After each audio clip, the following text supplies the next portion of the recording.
Hello दोस्तों। वैसे तो हम सभी जानते हैं कि हमारी प्लेनेट पर ऐसी बहुत सारी पैंडेमिक डिजीज़ आई जिनसे हमें काफ़ी नुकसान हुआ।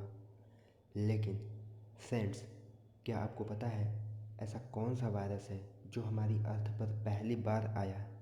ऐसी कौन सी महामारी है जो हमारी दुनिया में पहली बार आई और इससे हमें कितना नुकसान हुआ? दोस्तों, हम बात करने वाले हैं एक ऐसी ही बीमारी के बारे में जो हमारी पृथ्वी पर सबसे पहली एपिडेमिक बनकर उभरी और इसने लाखों लोगों को अपना शिकार बनाया तथा हजारों की संख्या में लोगों को अपनी जान गंवानी पड़ी।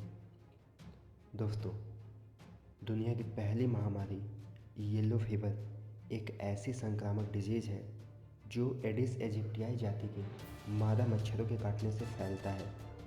इसका पहला केस सन 1648 में यूकेटन नामक स्थान पर देखने को मिला था, जो प्रेजेंट में साउथ अमेरिकन कंट्री मैक्सिको का एक स्टेट है। उस टाइम पे हमारी साइंस एंड टेक्नोलॉजी तथा मेडिसिन फील्ड इतनी एडवांस नहीं थी कि हम इस बीमारी का एग्जैक्ट पता लगा सकें।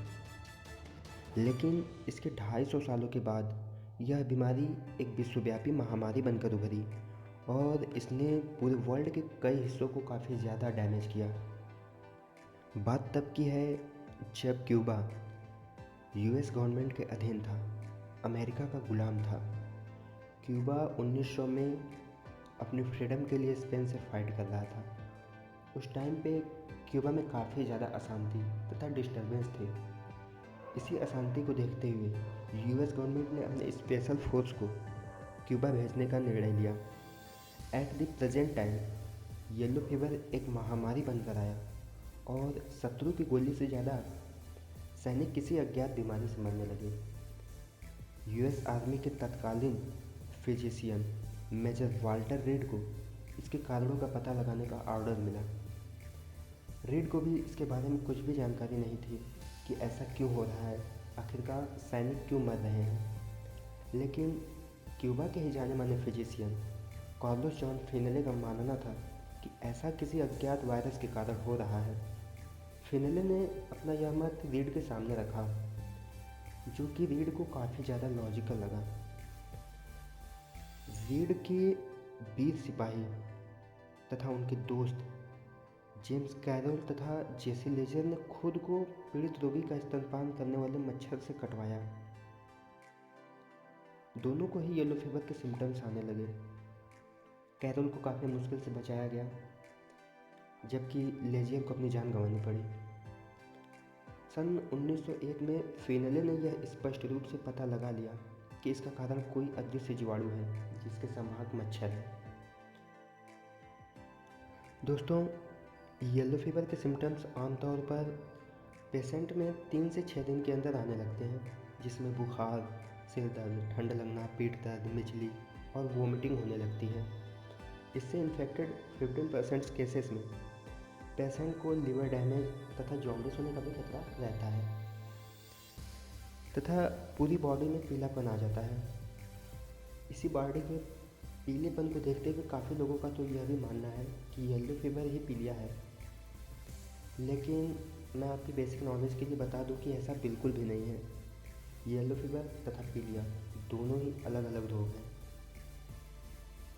फ्रेंड्स, अगर कोई पेशेंट येलो फीवर से ठीक हो जाता है, पहली बार ठीक हो जाता है, अगर उसे दूसरी बार फिर से येलो फीवर हो जाता है, तब तो यह बीमारी और भी ज़्यादा खतरनाक हो जाती है।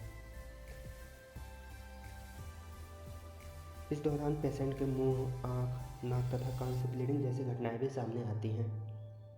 डियर फ्रेंड्स, अब मैं आपको एक ऐसा फैक्ट बताने वाला हूँ, एक ऐसी बात बताने वाला हूँ जो शायद ही आपको मालूम हो। अफ्रीका के 34 एंड साउथ अमेरिका के 13 ऐसी कंट्रीज़ हैं जहाँ पर आप घूमने या फिर किसी दूसरे पर्पज़ से जाते हो तो फिर आपको येलो फीवर का वैक्सीनेशन करा के जाना होता है। वहाँ की गवर्नमेंट आपसे येलो फीवर का प्रूफ मांगती है कि आपको वैक्सीन लगा है या नहीं, अदरवाइज़ आपका पासपोर्ट एंड वीज़ा भी कैंसिल हो सकता है। बात कर लें अफ्रीका की तो केन्या, माली, लाइबेरिया और युगांडा जैसे देश शामिल हैं। वहीं दक्षिण अमेरिका के अर्जेंटीना, पनामा, बोलिविया, ब्राज़ील और वेनेजुएला आदि देशों का नाम आता है, जहां पर जाने से पहले येलो फीवर का वैक्सीनेशन ना होने से आपको भारी दिक्कतों का सामना करना पड़ सकता है। दोस्तों, उस कंट्री में अराइवल से 6 दिन पहले वैक्सीनेशन की इजाज़त दी जाती है तथा वैक्सीन 9 महीने से ऊपर के लोगों को वैक्सीनेट किया जाता है। फ्रेंड्स, वहीं बात कर लें अपनी कंट्री इंडिया की, तो यहाँ पर कभी भी येलो फीवर का कोई केस देखने को नहीं मिला। अगर फॉरेनर्स किसी ऐसी कंट्री से डायरेक्ट इंडिया आते हैं जहाँ पर येलो फीवर का संक्रमण ज़्यादा है, तो फिर उन्हें वैक्सीनेशन करा के आना होता है। वहीं येलो फीवर की बढ़ती महामारी से पूरे वर्ल्ड के सामने इसकी वैक्सीन बनाने की चुनौती थी, जिसका पहला ट्रायल 30 साल बाद सन 1930 में साउथ अमेरिकन नागरिक, जो कि मूल रूप से साउथ अफ्रीका के थे, वहाँ के फिजिशियन एंड वायरोलॉजिस्ट मैक्स थिलर ने इसका पहला ट्रायल किया, जो कि असफल रहा।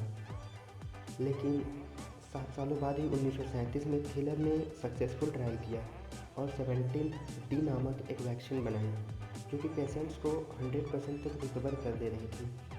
इस महान खोज के लिए थिलर को 1951 में मेडिसिन का नोबेल प्राइज़ भी दिया गया था और वो इकलौते फिजियोलॉजिस्ट हैं, अभी भी इकलौते फिजियोलॉजिस्ट हैं जिन्हें वायरस की वैक्सीन बनाने के लिए नोबेल प्राइज़ मिला, और तो और पूरे अफ्रीका कॉन्टिनेंट में पहले नोबेल होल्डर भी बने।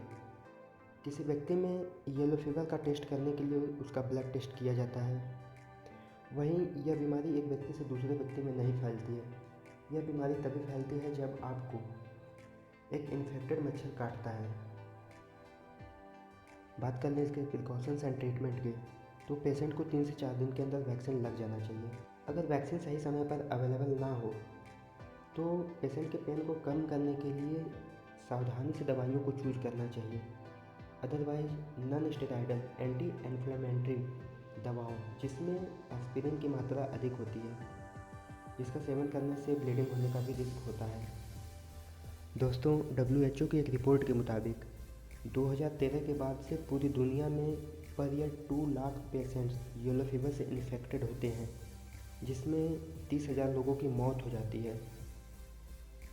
इसके लिए भी 90% केसेस के लिए अफ्रीका जिम्मेदार है। अफ्रीका अकेले रिस्पॉन्सिबल है। UN के एक समर्थन में शुरू किए गए अभियान में 2026 तक अफ्रीका के 1 अरब या फिर 1 बिलियन लोगों को इस गंभीर संक्रमण से निजात दिलाने का लक्ष्य रखा गया है। एंड वी होप दैट जल्द ही अफ्रीका और दक्षिण अमेरिका समेत पूरे वर्ल्ड से येलो फीवर को ख़त्म किया जा सकेगा। दोस्तों, हमारी कंट्री इंडिया में आज तक येलो फीवर का कोई केस नहीं मिला है, तो इसका यह मतलब नहीं है कि हम लोग लापरवाह बन जाएं। हम लोगों की ये जिम्मेदारी है कि हम लोग अपने आसपास सफाई बनाए रखें तथा एक दूसरे की मदद करें। दोस्तों, उम्मीद है आप लोगों को दुनिया के पहले वायरस के बारे में बहुत सारी जानकारी और काफ़ी कुछ सीखने को मिला होगा। धन्यवाद।